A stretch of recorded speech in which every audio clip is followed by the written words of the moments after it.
Welcome to Soulishfemme. Soulishfemme is a channel solely dedicated for you where I help remember that life is not going to wait around for you. Therefore, live a life with intentionality and curate the life you've always dreamed of. Truly be free from the shackles of the system's limitation. You must decide once and for all to live unapologetically and live a life that makes you feel alive and rejuvenated every single day.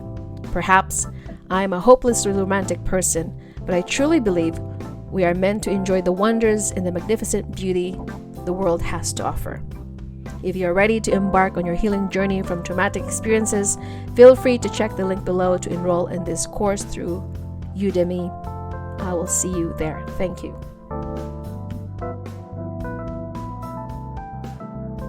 Hi everybody, welcome back to another podcast. My name is Glenda Manarang. You already know that.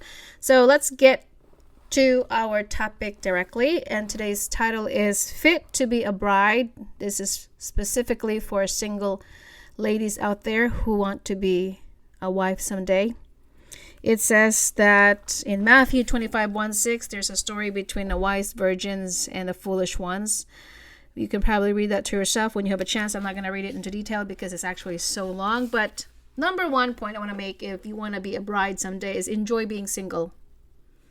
Live your life. Don't rush getting married due to pressure. Of course, we have a timeline as a woman that we have to get married at a certain age because if you want to have kids, our time clock is ticking. And that is why we're trying so hard to get married earlier. However, if you want to be fit to be a bride, you must be able to be okay being single and probably be comfortable with living on your own for several years to really get to know who you are. I was lucky enough or blessed enough that I was able to live on my own for about maybe 7 years. I had my simple apartment. I made my own money. That was a time when God was teaching me about finances, being responsible, how to cook a meal, how to organize my time, how to keep myself tidy, because do not underestimate the little preparation, because that will become handy over time when you have children and you become a spouse.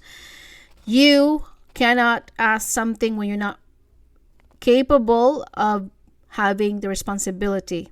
Much is given, much is required. So if you want to become a bride, you must be able to understand what being a wifehood entails and what does it consist to becoming a wife. You think that you will not going to have problem when you become married. It actually doubles the amount of problem because before you're only dealing with yourself. Now you have to deal with another person, and it's a different kind of problems that you're going to face into. And what comes with that is challenges, especially with men. You think that just because you found the right one that you're not going to have problems anymore, or you're not going to have any more difficulties with your relationship, that you're going to be happy. But actually happiness is not dependent upon your own husband. You will realize that men are going to just do the things that they like to do. Men are wired differently than women. Women think that just because we got married that the man in our lives is going to complete us, that they're the core of our happiness. You will realize that if you're not even comfortable with being alone, because most of the time maybe your husband is a businessman and he travels a lot or he works a lot, and what are you going to do? Lurk in self-pityness and cry me a river because he's not paying attention to you, because men are selfish. I am not trying to disrespect men, but that's just how they're wired. And of course it says that Ecclesiastes 11:9, rejoice, O young man or woman in your youth, and let your heart cheer you in the days of your youth. Walk in the ways of your heart. So that's why enjoy your life now while you're single. I was privileged enough that I was able to enjoy my life. I partied on the weekends. I had, my girlfriends over. We would go out and party and drink and just be cute. And I actually lived the kind of life frivolously. Of course, I was still not fully aware of what was I doing. I was naive. I was just living my life, la vida loca. However, those were the moments that I truly enjoyed being alone because I got to know who I was. I got to enjoy being single. Looking back, if I didn't enjoy all those things, I probably would still be a wild person right now trying to become a mom and a wife, and then all of a sudden want to be a single and partied. But because I've lived those life and I had experience living the kind of life, a partied girl, a party goer, that's why I don't really crave for that much anymore, because I was able to live that when I was single years. That's what it says, that you have to you have to walk in the ways of your heart and just live and enjoy being young, because once you become an adult and you become a wife material and you become a mom, it's a different ball game. And to fit to be a bride is you need to ask God's guidance who you should marry. Proverbs 3:5-6, it says to trust in the Lord with all your heart and lean not in your own understanding. Acknowledge him and he shall direct your path. It is important that you just don't go by what your family says, or sadly enough, there are still people out there who are fixed marriages. And I had one of those people. I was sometimes tried to be met up with this man. My family talked me into it sometimes, that this is the man for you. Not in a way that is obvious. It was subtle. They were trying to fix me up with this another man. I didn't want to get into detail, but I said to myself, if I'm going to marry someone, it's because it's my own choice. It is based on my selection, not based on what my family thinks that I should marry because of their standard. That's why I said you have to really ask God for it. And the onlookers, of course, my life and the choice of marriage, the man that I married, it was actually not the first choice of my family. You could say it was a forbidden kind of relationship because of the strife that was happening. Other than that, because I prayed about it, I asked counsel from the pastor, and I've been asking God to give me intervention. That's why it says trust in the Lord, not in men. Blessed is the man who trusts in God, and cursed is the man who trusts in a man. Man doesn't know the ending. They don't know the long-term result. So if you are going to confide in someone, if you should marry this man or not, just because your family said so, you must confide in the one who truly knows the best, which is God himself, the one who really knows the beginning and the ending, the one who knows your heart and the desires of your heart, and also this man that you're marrying into, because marriage is not something that you can just hope for the best. It is a commitment. It's one thing that you have to consider before you decide to marry someone. Are you committed to live with that person till death do you part? Are you devoted, or are you just one of those people that if it gets hard, of course, it's easier to pack your bag and leave? And that is what we think about. If it doesn't work, maybe I'm just going to get divorced. That's exactly what I was thinking to myself. Well, what's the worst thing that's going to happen if this marriage doesn't work? But actually, God had corrected me. You shouldn't think that way, because marriage is a covenant. It is not something that you should just decide one day to get married because it's a trend. Everybody's doing it. My sisters are married. My friends are married. So why not me? Even though deep down in your heart, God says no. And remember, marriage is a covenant. It's a promise till death do you part. In Luke 14:28-30, it talks so much about you have to have an undefiled bed. You have to be able to count the cost when you can marry someone, because when you count the cost, as Jesus said, when someone builds something, you got to count the cost, because it will cost you a lot of things when you get married. When you get married, it's actually going to cost your time, your energy, yourself. It's no longer about you anymore. It's actually about your husband and you. It's about partnership. Marriage is about contract business when you think about it. It's two people have two different kinds of mindset, two different kinds of upbringing. You're actually merging with that person. It's like two companies or two individuals will try so hard to make a life together. And when the company have two differences and they don't always agree to one another, that's why the merging sometimes is hard. Complications arises, miscommunication, disagreement, and conflict. And that's why marriages will fall apart. And of course, I want to point out that if you want to be a bride someday, you know your value. That your value is not in a man. That your value as a woman is, first of all, connected with the Creator.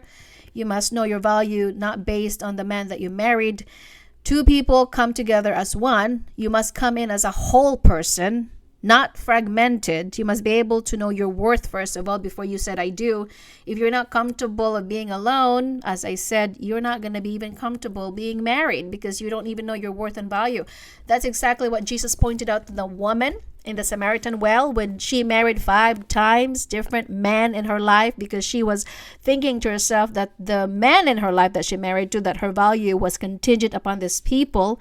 When Jesus said, you have been marrying 6 times, and the man that you're married now, actually 5 times, the man that you have now with is not your husband. So Jesus pointed out, of course, this profound realization that, hey, look here, woman, you think that your value and your worth as a woman is dependent upon your husband. You don't realize that there's no man in this world can make you complete and whole apart from God himself. Jesus said, I will give you the fountain of living water. It is a spiritual matter. It is not only physical. Man is flawed. Your husband is flawed. Your partner is going to disappoint you. He's not going to be always meeting every needs you have. He's probably sometimes going to piss you off and you just want sometimes to kick him under the curb. But because he's a man, he's just like you. He has weaknesses. You have weaknesses. And if you don't know your value from the Creator in God, you're always going to chase for his approval, chase for his attention sometimes. And that is where the problem with many women, we think that my life is going to revolve around my husband because now I'm married and I'm going to completely forget about my own. That is one of the classic mistakes of women. You know, we get into marriage, we control them, we make them as our project or a fixer-upper. We think to ourselves, well, I can make him this way and I can make him that way. When in fact, when you have received the package, that's exactly who they are. Okay, they will not change unless God is going to change them. You can try, but you're just going to be frustrated and you're just going to be out of emotional turmoil, out of yourself. You're going to be feeling like, why is this not working? You know what happens to Adam and Eve, right? Eve was the usurper. She's the controller. She's the manipulative one. She decided to say, you know what? I'm going to rearrange the whole thing here. I don't think I'm so into this garden or living in the Eden part. I'm tired of this whole version of living in the same spot. So I'm just going to tell my husband to just get me another place, which that's why they have eaten the forbidden fruit. And that is why we have now problems after problems. The battle of the sexes has always been happening from the beginning of time because Adam is a passive aggressive man. He is who he is. He is just the way he is. When you married him, you think that you can change a man because majority of women thinks, well, I can change my husband the moment I marry him. Even though you saw the flawed about him before you married him, you didn't think that you can really just accept him for who he is. That is a realization that it took me a long time to realize when God told me you cannot change a man. A man is a man the way that you have met him, and if he's always been that way, if he has not been trained the right way when he was a child, guess what? He's always going to be that way until the day he dies, until of course he becomes the second Adam, which is Jesus Christ himself. The first Adam is really a coward. He doesn't want to do anything. He blames the woman, especially when he makes a mistake. The first Adam have no accountability. He's a coward. He points the finger. And that is why majority of men that you encounter, they don't take accountability. They blame you for their wrong actions. And that's why we call men narcissists, because they're actually, most of them are. They don't take accountability because it goes back to Adam and Eve. What happened to Eve and Adam? When God said to Adam, what are you doing? Where are you? You're hiding. So Adam, instead of saying, hey, God, it's my problem here. It's my fault that I was a coward. I didn't defend the woman. I've seen the woman talking to the beast or the serpent. I just watched the whole thing, the whole show, and I just never butt in and says, hey, woman, stay away from the beast or the serpent. But God actually asked the man, what did you do? And he said, well, it's the woman's fault. It's not really my fault that this woman is incompetent and she was blind enough to follow the serpent, and I just followed along. I don't want to argue. I'm just passive aggressive. I don't want to defend. And that is the problem. If a man becomes the second Adam, which is the Lord Jesus Christ, he is now awakened to his consciousness. He's now responsible. He protects, he defends. That's his nature. He provides, because God said, until the day you die, you're going to sweat under your brow to provide and to till the land until the day you die. That's why men are prone to work and to provide for the family. I'm not saying that all men do this. Some men do. And this is why when you want to be a bride, you got to know your responsibility, that you are not your husband's moral code of conduct. You are not your husband's moral code of conduct. You are not his God. Do not play a God. And it takes a lot of humility to realize that you are not your God. You're not your husband's God. You don't try to be your husband's mentor because he has his own mind. Apparently, men are slow in the process of learning compared to women. Women matured fast. Men do not. And this is why you can get so frustrated when you try to change someone that don't want to be changed. You got to just pray about it and ask God to change the man's heart. That's exactly what God told me before. This is not your problem. Your husband's problem is between me and him, not between you and you. You can just, that's why in the Bible, when Peter said to women, you got to be able to learn to be quiet, which is very hard to do as a woman, and gentleness and hidden part of yourself. And another thing, of course, is discuss to your partner about your past before saying I do. If you want to be fit to be a bride, if you found the Mr. Right someday, let it all out. You have to be able to be honest of your past. Do not really get into your marriage and hide something and live in secret, because eventually it's going to haunt you in the end. It's going to be a big problem if you have issues from the past, if you have been past that have been hidden. You got to be able to be honest with your partner. And I think the foundation of marriage is honesty, and trust is earned. You cannot have trust when someone has been lying to you. People think, well, you have to trust me and you just have to give me your full trust, when in fact, how can I trust someone when you're not fully honest with someone and you have been hiding a brief moment of your past and you have forgotten that very specific information and you did not expose it, or you did not tell me about it? You were not transparent. How can I trust you? That's why trust is earned.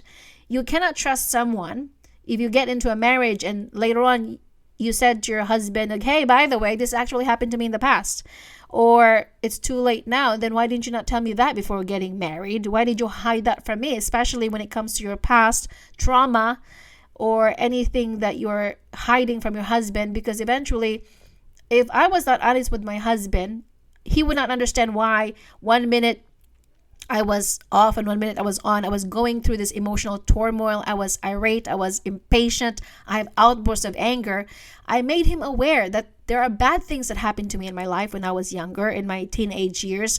Are you willing to take them? Are you willing to say I do? Even if you know exactly my past. You got to be transparent to your spouse, because he doesn't want to be surprised of why you're acting erratic sometimes, or why do you have uncontrollable emotions because of your past. You have been wounded, you have been sexually abused, and you had abortion, and you told him that this is exactly what you're marrying into. Are you willing to sleep on it, or make the bed and sleep on it? Are you willing to take me as your wife?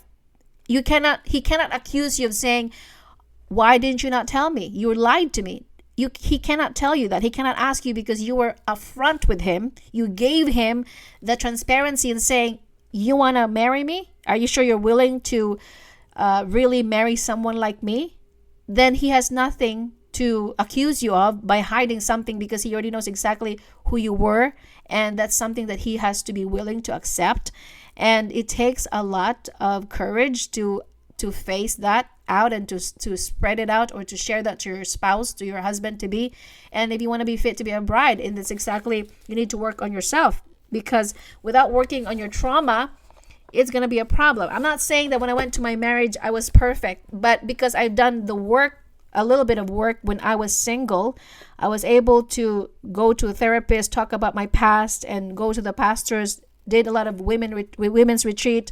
I did a lot of healing journey on my own before I got married. I was not completely whole, but at least a version of me was still trying to get fixed. And that is why I said you cannot be a bride unless you need to face your own self unless you're willing to be reliable enough. And what the Bible actually says in Proverbs 14, that says, the wise woman builds her house, but the foolish pulls it down with her hands.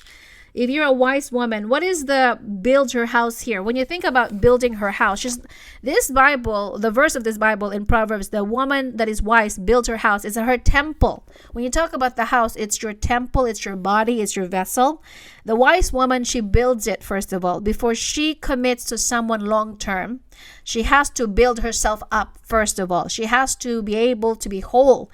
Marrying into someone, because if you're going to marry into someone you're not whole, you are going to just feel like a woman trying to earn love from your husband, earn attention from your husband. You're not comfortable being alone. You think that marriage, you're going to be doing things together all the time. He's going to be, at your beck and call, or he's going to always try to make you happy and entertain you, because that's just further from the truth. As I said, men usually go back to their own thing. They are most likely are going to play videos if that's exactly what they were used of doing, and play sports if that's exactly what they were used of doing. Their life is not going to revolve around you. Women, however, we are conditioned that our life revolves around our husband and our children. That's not our nature, because our nature is to nurture people. And this is why when we're not comfortable being alone, because a woman builds her house, she builds her temple, that she has to be able to understand that I'm a woman, I cannot neglect my house. A foolish woman, she pulls it down. So when you talk about the temple of your body as a woman, you need to build it up by confidence, by eating the right food, going back to the gym or working out and looking after yourself. As I said, I don't know why, majority of women, it happened to me before, after I got married and after I had my child, I told myself, if I could speak, I just need to be complacent. I don't need to work out anymore. I can lose the weight. I don't have to lose the weight. I can just gain all the weight, because what's the point? I'm already married and have kids. I have let go of myself. There was a point that I decided to just completely let go of myself, that I gained so much weight and I just eat whatever crappy it is. And over time, I did not feel good about myself. I didn't feel good. I could not even look at myself in the mirror. I feel not confident enough. I feel like, what is going on? It's because I have let go of myself. As the Bible says, the wise woman builds her body. She builds her house. A foolish one, she pulls it down by neglecting herself. Just because you're married, or just because now you're a mother, doesn't mean that you're going to pull down your own house, or you're going to forget about the person who you were before you got married. Because we have bought this lie that just because now you're a wife and you're now a mother, that we have to be at everybody's service like a hotline 24 hours, 7 days a week, saying, how may I help you?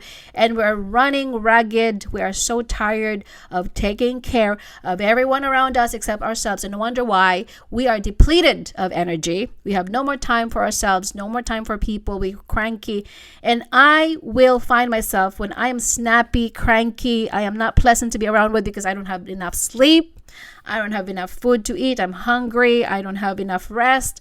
And I can feel that tension in my body. And this is why a woman, that is why she builds her body. She builds her house. She takes care of herself. It is actually biblical that you must take care of your vessel, the one vessel that God created you, the one that He gives you, the body, the temple. Our body is the temple that God resides. If we don't have the body, God cannot use us, because where's the Spirit lives? It's actually our temple that God resides. God is within us. And for you as a wise woman, to fit to be a bride, you must be able to take care of your body, your soul, and your spirit. That's why I always talk on my channel. What does it mean to prosper in body? Being healthy, eating the right food, and taking care of yourself by sleeping a lot and resting. Do not be guilty of saying, well, you got to be doing this and getting pulled from every direction. Because if you are not really unplugging from the world's noise, you are going to just run yourself like a crazy person, and you are just all over the place.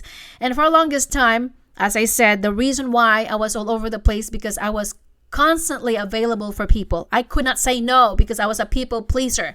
And I had a chronic a way of trying to please everybody around me when I was a lot younger. Everybody would want to do something with me and I would just say yes. Can you do this? I would say yes. And I would just learn to just keep saying yes because I was afraid that what if I say no, they're not going to like me, or people will think that I'm just so stuck up.